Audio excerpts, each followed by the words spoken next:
Hi, I'm Rebecca. I'm the Myplace volunteer coordinator for East Lancashire. I work in Accrington and I'm going to introduce you today to our Millerfold community allotment, which is where we have our Myplace hub. Come on in.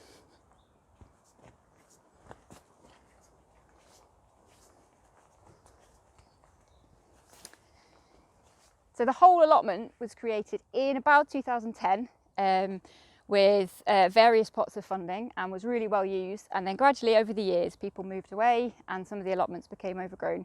So when we wanted to find a hub in Accrington for our groups, I was recommended here and we came, and it was pretty overgrown, but we took on this top quarter.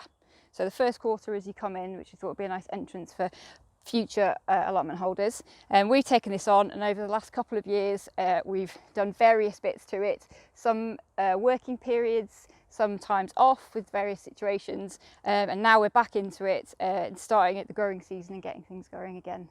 So this is our potato bed. So you can see we've sheltered quite a lot from the frost at the moment with some fleece. These beds have recently, all the timber's been replaced in these because they were a bit rotten, but all planted up, and looking forward to a good potato crop later this year. We've got plans for our own compost area. So we've been collecting pallet wood and pallets, and we're currently putting together some plans. Some of the participants are pretty good at carpentry, and we'd like to get a system with different bays for making our own compost on site. This one doesn't look very exciting, but underneath here we have horse manure from the local stables.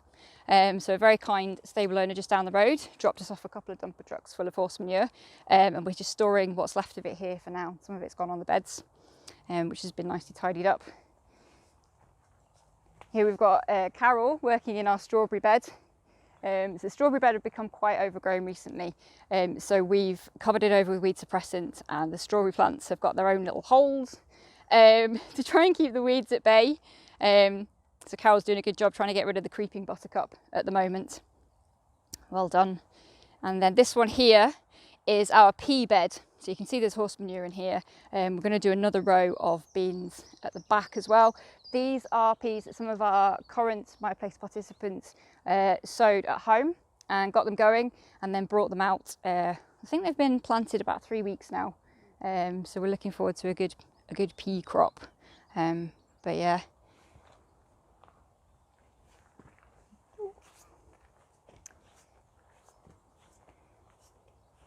So moving on, recently we've discovered lots of different path types underneath weeds. So we've got some brickwork we've been exposing recently, which some of the guys have really enjoyed doing some quite manual work, clearing those and making it a bit easier to walk around the site.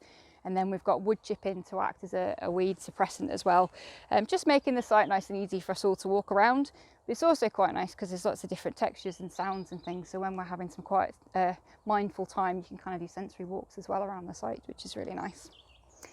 This bed here is one of our no dig beds, which Carol will talk about a bit later. In here we've got our organic plum tree. And then we've got some garlic, some onions, some spinach and spring greens. Spring greens are taking a little bit of a hit from the slugs at the moment, but they seem to be staying away from some of the other crops, so we'll see what happens there.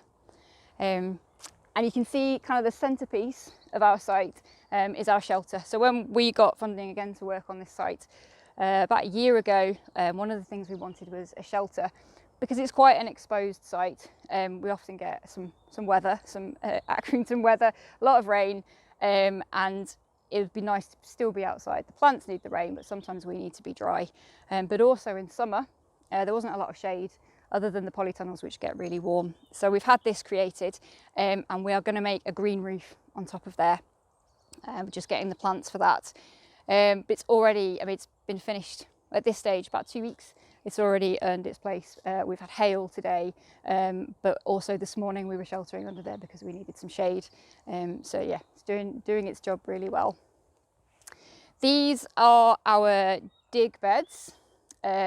We've got some rhubarb that we've never really done anything with. It was just here when we took on the site. It's actually grown through this bed. So next year we're going to split that. We've already harvested some. And you can see from the lighter colour on that one, it has been forced. So we've had the tub over the top of it keeping it in dark and forcing the rhubarb is apparently to make it sweeter. So we'll see how that tastes. More garlic and onions, and we've got potatoes in this one. And then this is what we wanted to do, was not kind of clear all the beds and have too much to do and risk all the weeds coming back. We're doing kind of clearing a bed at a time. So this is where we're up to now, and this one is going to be finished hopefully the next couple of weeks, get some more wood to even that up, and that will probably be our last dig bed for now. And we've got lovely willow tree which we've cleared around the bottom of it recently, and hoping that will be used to do some activities like wreath making and things like that later in the year. We'll take you up now to our fruit bush area this is kind of our in progress site at the moment, so we're just using this to keep things, all the mess in one place. This is the fruit bush area, which did not look like this a couple of weeks ago. It was really, really overgrown with lots of brambles, to the point where you couldn't actually get to any of the fruit that we wanted. So we've taken out a lot of the brambles. We've left some for wildlife and for brambles, obviously, for blackberries, but wanted to clear a lot. We've got gooseberries in here. There's at least 2 different types of gooseberries. There's some raspberry canes. There's even some more rhubarb, which has just appeared there. But we've been clearing away this, so hoping to get a really nice crop of fruit and hopefully make some millerfold jam later in the year on site underneath our shelter or with the fire, which would be really good.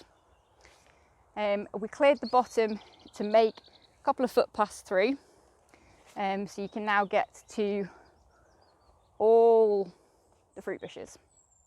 So guys have done a really good job finishing that off today for us.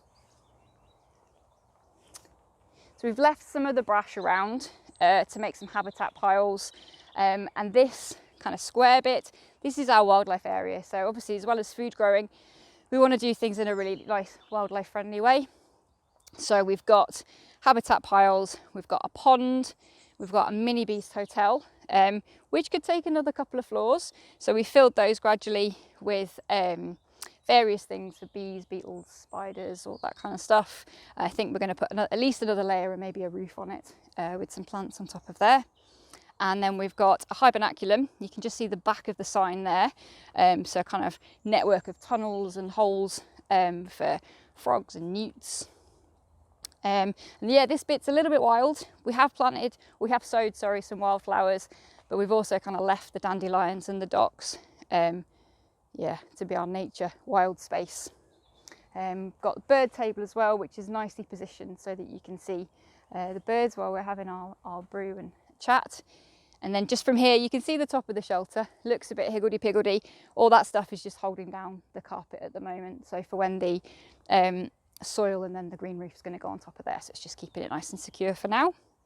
And then this is our last little feature, which is the start of our willow tunnel. So we transplanted some of the willow that we took from the tree over there, and then the entrance, the last bit of the entrance with some daffodils and bulbs and forget-me-nots.